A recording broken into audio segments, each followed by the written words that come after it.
मेरे प्यारे देशवासियों, नमस्कार। कोरोना की दूसरी वेव और दूसरी वेव से हम भारतवासियों की लड़ाई जारी है।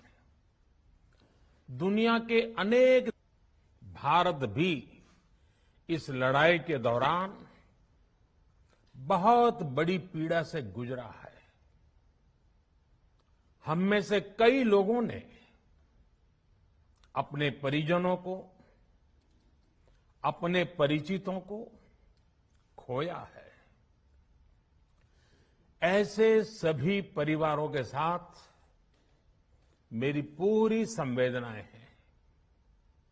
साथियों, बीते 100 वर्षों में आई ये सबसे बड़ी महामारी है, त्रासदी है। इस तरह की महामारी आधुनिक विश्व ने न देखी थी, न अनुभव की थी। इतनी बड़ी वैश्विक महामारी से हमारा देश कई मोर्चों पर एक साथ लड़ा है। कोविड अस्पताल बनाने से लेकर आईसीयू बेड्स की संख्या बढ़ानी हो, भारत में वेंटिलेटर बनाने से लेकर टेस्टिंग लैब्स का एक बहुत बड़ा नेटवर्क तैयार करना हो, कोविड से लड़ने के लिए बीते 1.25 साल में ही देश में एक नया हेल्थ इंफ्रास्ट्रक्चर तैयार किया गया है। सेकंड वेव के दौरान अप्रैल और मई के महीने में भारत में मेडिकल ऑक्सीजन की डिमांड अकल्पनीय रूप से बढ़ गई थी। भारत के इतिहास में कभी भी इतनी मात्रा में मेडिकल ऑक्सीजन की जरूरत कभी भी महसूस नहीं की गई। इस जरूरत को पूरा करने के लिए युद्ध स्तर पर काम किया गया। सरकार के सभी तंत्र लगे। ऑक्सीजन रेल चलाई गई, एयरफोर्स के विमानों को लगाया गया, नौसेना को लगाया गया। बहुत ही कम समय में लिक्विड मेडिकल ऑक्सीजन के प्रोडक्शन में 10 गुना से ज्यादा बढ़ाया गया। दुनिया के हर कोने से, जहां कहीं से भी जो कुछ भी उपलब्ध हो सकता था, उसको प्राप्त करने का भरसक प्रयास किया गया, लाया गया। इसी तरह जरूरी दवाओं के प्रोडक्शन को कई गुना बढ़ाया गया। विदेशों में जहां भी दवाइयां उपलब्ध हो, वहां से उन्हें लाने में कोई कोर कसर बाकी नहीं छोड़ी गई। साथियों, कोरोना जैसे अदृश्य और रूप बदलने वाले दुश्मन के खिलाफ लड़ाई में सबसे प्रभावी हथियार कोविड प्रोटोकॉल है। मास्क, 2 गज की दूरी और बाकी सारी सावधानियां, उसका पालन ही है।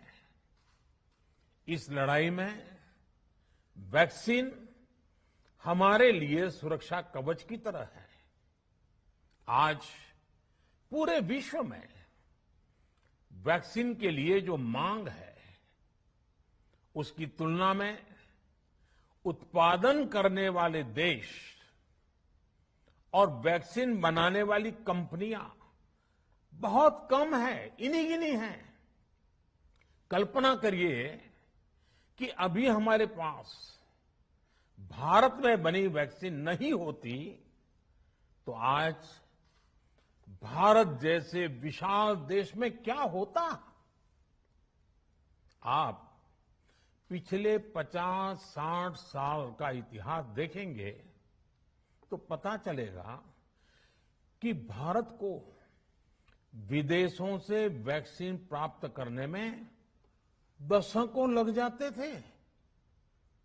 विदेशों में वैक्सीन का काम पूरा हो जाता था, तब भी हमारे देश में वैक्सीनेशन का काम शुरू भी नहीं हो पाता था।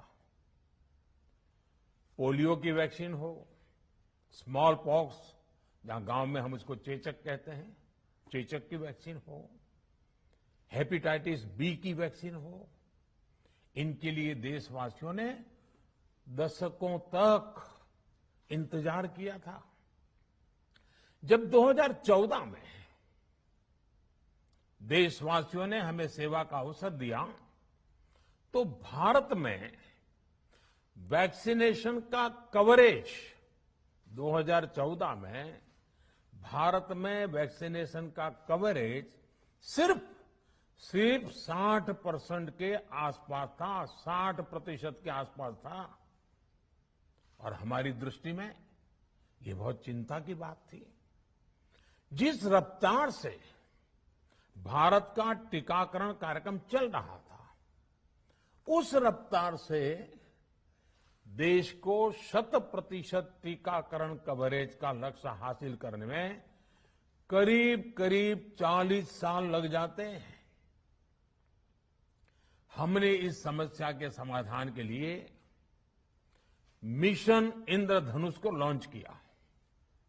हमने तय किया कि मिशन इंद्रधनुष के माध्यम से युद्ध स्तर पर वैक्सीनेशन किया जाएगा और देश में जिसको भी वैक्सीनेशन की जरूरत है उसे वैक्सीन देने का प्रयास होगा।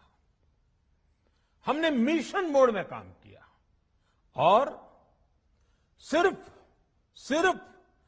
5-6 साल में ही वैक्सीनेशन कवरेज 60% से बढ़कर 90% से भी ज्यादा हो गई।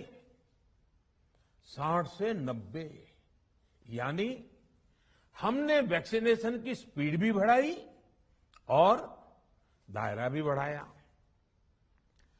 हमने बच्चों को कई जानलेवा बीमारियों से बचाने के लिए कई नए टीकों का भी भारत के टीकाकरण अभियान का हिस्सा बना दिया।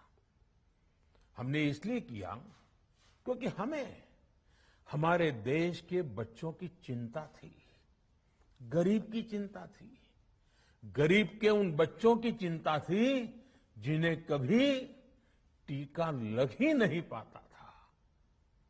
हम 100% टीकाकरण कवरेज की तरफ बढ़ रहे थे कि कोरोना वायरस ने हमें घेर लिया।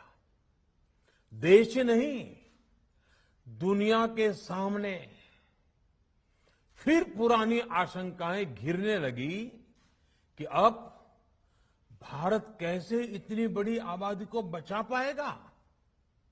लेकिन साथियों, जब नीयत साफ होती है, नीति स्पष्ट होती है, निरंतर परिश्रम होता है, तो नतीजे भी मिलते हैं।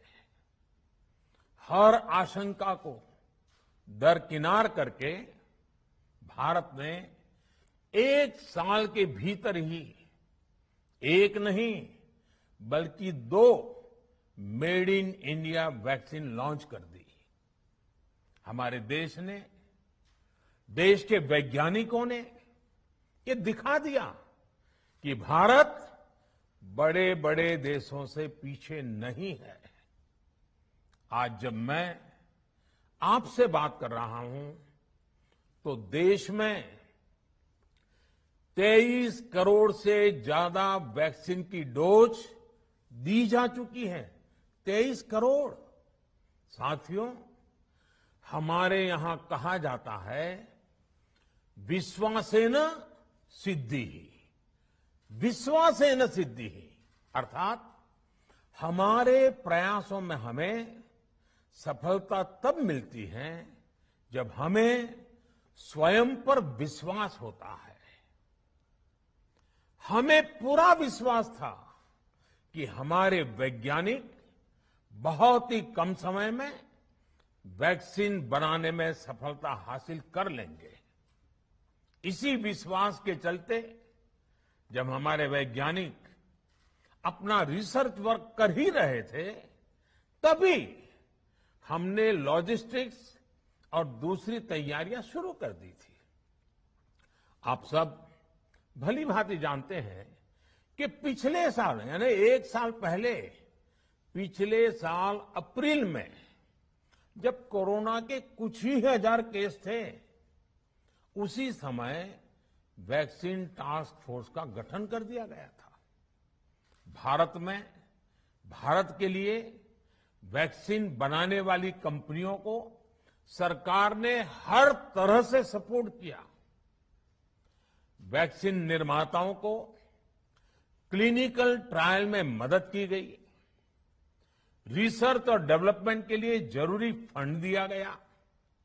हर स्तर पर सरकार उनके साथ कंधे से कंधा मिलाकर चली। आत्मनिर्भर भारत पैकेज के तहत मिशन कोविड सुरक्षा के माध्यम से भी उन्हें हजारों करोड़ रुपए उपलब्ध कराए गए। पिछले काफी समय से देश लगातार जो प्रयास और परिश्रम कर रहा है, उससे आने वाले दिनों में वैक्सीन की सप्लाई और भी ज्यादा बढ़ने वाली है। आज देश में 7 कंपनियां विभिन्न प्रकार की वैक्सीन का प्रोडक्शन कर रही है। 3 और वैक्सीन का ट्रायल भी एडवांस स्टेज पर चल रहा है। वैक्सीन की उपलब्धता बढ़ाने के लिए दूसरे देशों की कंपनियों से भी वैक्सीन खरीदने की प्रक्रिया को तेज किया गया है। इधर हाल के दिनों में कुछ एक्सपर्ट्स द्वारा हमारे बच्चों को लेकर भी चिंता जताई गई है। इस दिशा में भी 2 वैक्सीन का ट्रायल तेजी से चल रहा है। इसके अलावा अभी देश में एक नेजल वैक्सीन पर भी रिसर्च जारी है। इसे सिरिंज से न देकर नाक में स्प्रे किया जाएगा। देश को अगर निकट भविष्य में इस वैक्सीन पर सफलता मिलती है, तो इससे भारत के वैक्सीन अभियान में और ज्यादा तेजी आएगी। साथियों, इतने कम समय में वैक्सीन बनाना अपने आप में पूरी मानवता के लिए बहुत बड़ी उपलब्धि है, लेकिन इसकी अपनी सीमाएं भी हैं।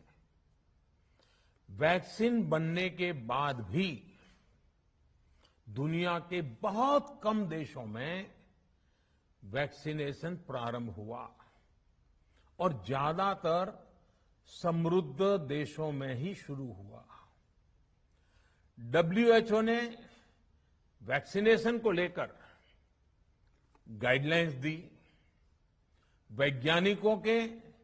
वैज्ञानिकों ने वैक्सीनेशन की रूपरेखा रखी और भारत ने भी जो अन्य देशों की बेस्ट प्रैक्टिसेस थी, विश्व स्वास्थ्य संगठन WHO के मानक थे, उसी आधार पर चरणबद्ध तरीके से वैक्सीनेशन करना तय किया।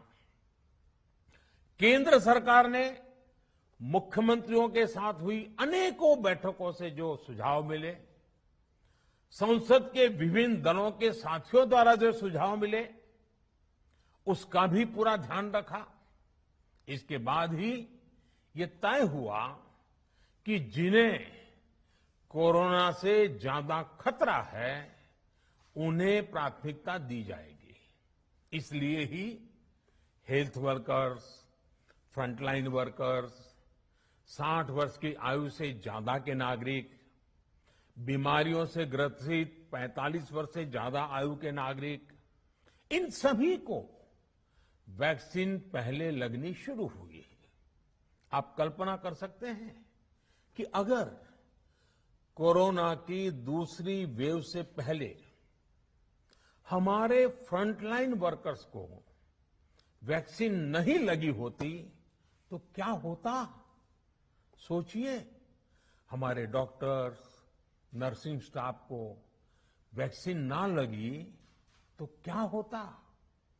अस्पतालों में सफाई करने वाले हमारे भाई बहनों को, एम्बुलेंस के हमारे ड्राइवर्स भाई बहनों को वैक्सीन ना लगी होती तो क्या होता? ज्यादा से ज्यादा हेल्थ वर्कर्स को वैक्सीनेशन होने की वजह से ही वो निश्चिंत होकर दूसरों की सेवा में लग पाए, लाखों देशवासियों का जीवन बचा पाए। लेकिन देश में कम होते कोरोना के मामलों के बीच केंद्र सरकार के सामने अलग अलग सुझाव भी आने लगे, भिन्न भिन्न मांगे होने लगी, पूछा जाने लगा, सब कुछ भारत सरकार ही क्यों तय कर रही है? राज्य सरकारों को छूट क्यों नहीं दी जा रही है? राज्य सरकारों को लॉकडाउन की छूट क्यों नहीं मिल रही है? One size does not fit all जैसी बातें भी कही गई। दलील ये दी गई कि संविधान में चूंकि हेल्थ, आरोग्य प्रमुख रूप से राज्य का विषय है, इसलिए अच्छा है कि सब राज्य ही करें। इसलिए इस दिशा में एक शुरुआत की गई। भारत सरकार ने एक बृहद गाइडलाइन बनाकर राज्यों को दी ताकि राज्य अपनी आवश्यकता और सुविधा के अनुसार काम कर सके।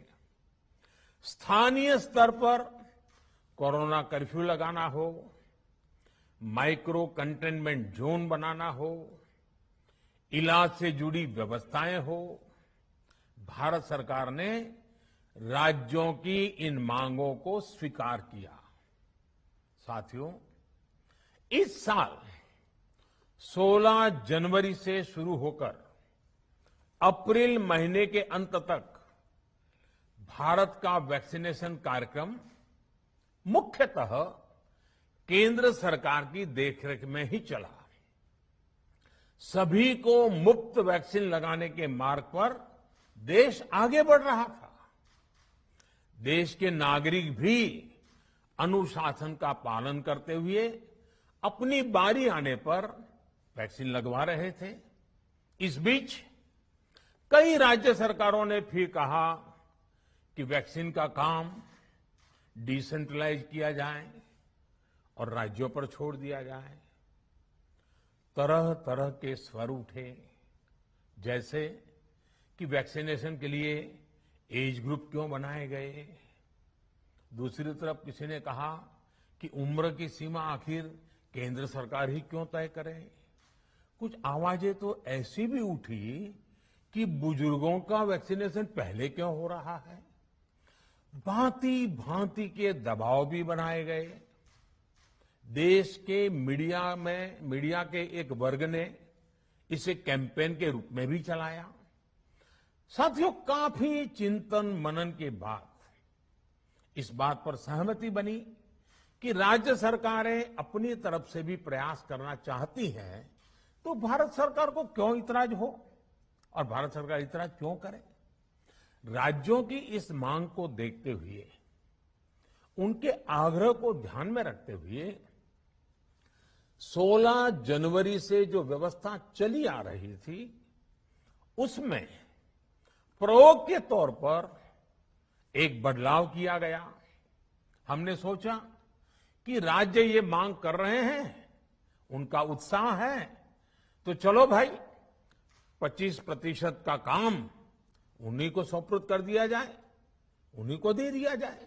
स्वाभाविक है 1 मई से राज्यों को 25% काम उनके हवाले कर दिया गया।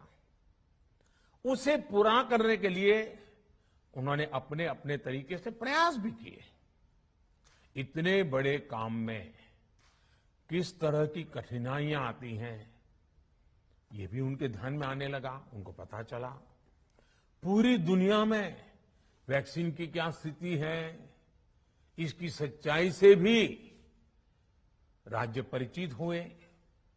और हमने देखा, एक तरफ मई में सेकेंड वेव, दूसरी तरफ वैक्सीन के लिए लोगों का बढ़ता रुझान, और तीसरी तरफ राज्य सरकारों की कठिनाइयां।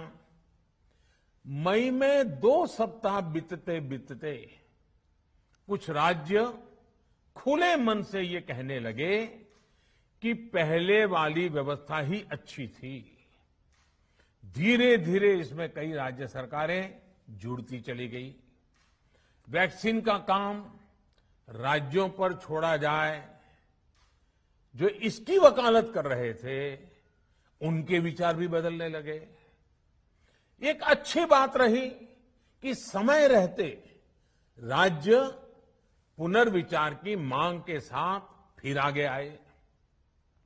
राज्यों की इस मांग पर हमने भी सोचा कि देशवासियों को तकलीफ ना हो, सुचारू रूप से उनका वैक्सीनेशन हो। इसके लिए 1 मई के पहले वाली, यानी 1 मई के पहले 16 जनवरी से अप्रैल अंत तक जो व्यवस्था थी, पहले वाली पुरानी व्यवस्था को फिर से लागू किया जाए।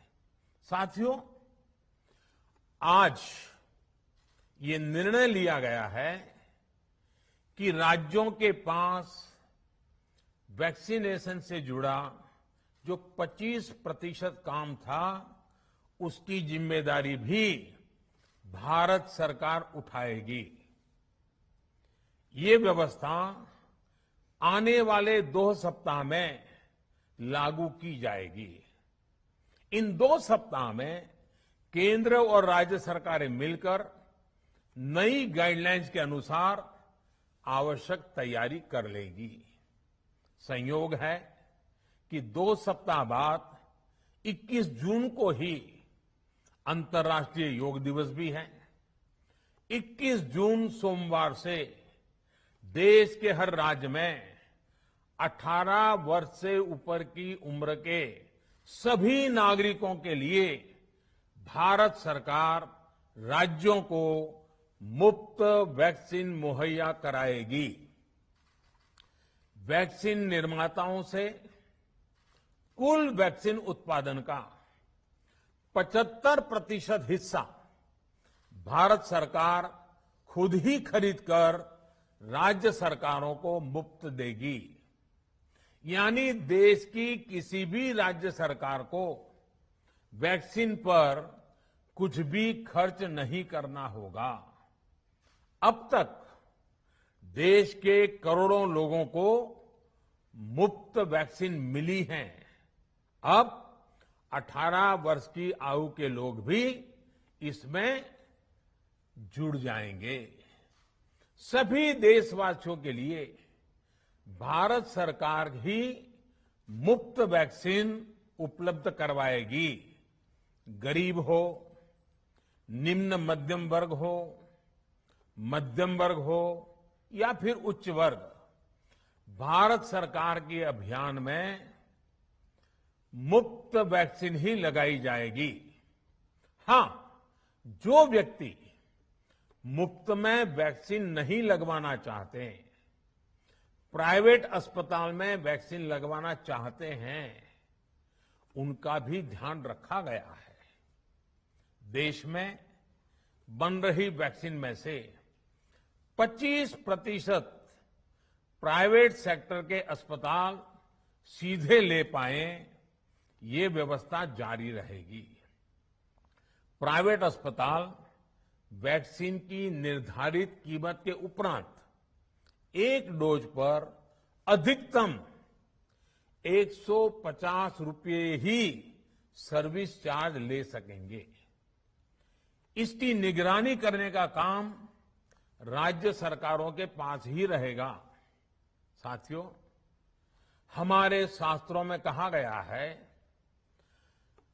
प्राप्य आपदम न व्यथते कदाचित, उद्योगम अनु इच्छति चा प्रमत्तः। अर्थात विजेता आपदा आने पर उससे परेशान होकर हार नहीं मानते, बल्कि उद्यम करते हैं, परिश्रम करते हैं और परिस्थिति पर जीत हासिल करते हैं। कोरोना से लड़ाई में 130 करोड़ से अधिक भारतीयों ने अभी तक की यात्रा आपसी सहयोग, दिन रात मेहनत करके तय की है। आगे भी हमारा रास्ता हमारे श्रम और सहयोग से ही मजबूत होगा। हम वैक्सीन प्राप्त करने की गति भी बढ़ाएंगे और वैक्सीनेशन अभियान को भी और गति देंगे। हमें याद रखना है कि भारत में वैक्सीनेशन की रफ्तार आज भी दुनिया में बहुत तेज है, अनेक विकसित देशों से भी तेज है। हमने जो टेक्नोलॉजी प्लेटफॉर्म बनाया है कोविन, उसकी भी पूरी दुनिया में चर्चा हो रही है। अनेक देशों ने भारत के इस प्लेटफॉर्म को इस्तेमाल करने में रुचि भी दिखाई है। हम सब देख रहे हैं कि वैक्सीन की एक एक डोज कितनी महत्वपूर्ण है। हर डोज से एक जिंदगी जुड़ी हुई है। केंद्र सरकार ने ये व्यवस्था भी बनाई है कि हर राज्य को कुछ सप्ताह पहले ही बता दिया जाएगा कि उसे कब कितनी डोज मिलने वाली है। मानवता के इस पवित्र कार्य में वाद विवाद और राजनीतिक छींटाकशी से ऐसी बातों को कोई भी अच्छा नहीं मानता है। वैक्सीन की उपलब्धता के अनुसार पूरे अनुशासन के साथ वैक्सीन लगती रहे, देश के हर नागरिक तक हम पहुंच सके, ये हर सरकार, हर जनप्रतिनिधि, हर प्रशासन की सामूहिक जिम्मेदारी है। प्रिय देशवासियों, टीकाकरण के अलावा आज एक और बड़े फैसले में, उस फैसले से मैं आपको अवगत कराना चाहता हूं। पिछले वर्ष जब कोरोना के कारण लॉकडाउन लगाना पड़ा था, तो प्रधानमंत्री गरीब कल्याण अन्न योजना के तहत 8 महीने तक 80 करोड़ से अधिक देशवासियों को मुफ्त राशन की व्यवस्था हमारे देश ने की थी। इस वर्ष भी दूसरी वेव के कारण मई और जून के लिए भी इस योजना का विस्तार किया गया था। आज सरकार ने फैसला लिया है कि प्रधानमंत्री गरीब कल्याण अन्न योजना को अब दीपावली तक आगे बढ़ाया जाएगा। महामारी के इस समय में सरकार गरीब की हर जरूरत के साथ उसका साथी बनकर खड़ी है। यानी नवंबर तक 80 करोड़ से अधिक देशवासियों को हर महीने तय मात्रा में मुफ्त अनाज उपलब्ध होगा। इस प्रयास का मकसद यही है कि मेरे किसी भी गरीब भाई बहन को, उसके परिवार को भूखा सोना ना पड़े। साथियों, देश में हो रहे इन प्रयासों के बीच कई क्षेत्रों से वैक्सीन को लेकर भ्रम और अफवाहों की जानकारी चिंता बढ़ाती है। ये चिंता भी मैं आपके सामने व्यक्त करना चाहता हूं। जब से भारत में वैक्सीन पर काम शुरू हुआ, तभी से कुछ लोगों द्वारा ऐसी बातें कही गई जिससे आम लोगों के मन में शंका पैदा हो। कोशिश ये भी हुई कि भारत के वैक्सीन निर्माताओं का हौसला पस्त पड़ जाए और उनके सामने अनेक प्रकार की बाधाएं आए। जब भारत की वैक्सीन आई तो अनेक माध्यमों से शंका आशंका को और बढ़ाया गया। वैक्सीन न लगवाने के लिए भांति भांति के तर्क प्रचारित किए गए। इन्हें भी देश देख रहा है। जो लोग वैक्सीन को लेकर आशंका पैदा कर रहे हैं, अफवाहें फैला रहे हैं, वो भोले भाले भाई बहनों के जीवन के साथ बहुत बड़ा खिलवाड़ कर रहे हैं। ऐसी अफवाहों से सतर्क रहने की जरूरत है। मैं भी आप सबसे, समाज के प्रबुद्ध लोगों से, युवाओं से अनुरोध करता हूं कि आप भी वैक्सीन को लेकर जागरूकता बढ़ाने में सहयोग करें। अभी कई जगहों पर कोरोना कर्फ्यू में ढील दी जा रही है, लेकिन इसका मतलब ये नहीं कि हमारे बीच से कोरोना चला गया है। हमें सावधान भी रहना है और कोरोना से बचाव के नियमों का भी सख्ती से पालन करते रहना है। मुझे पूरा विश्वास है हम सब कोरोना से इस जंग में जीतेंगे। भारत कोरोना से जीतेगा। इन्हीं शुभकामनाओं के साथ आप सभी देशवासियों का बहुत बहुत धन्यवाद।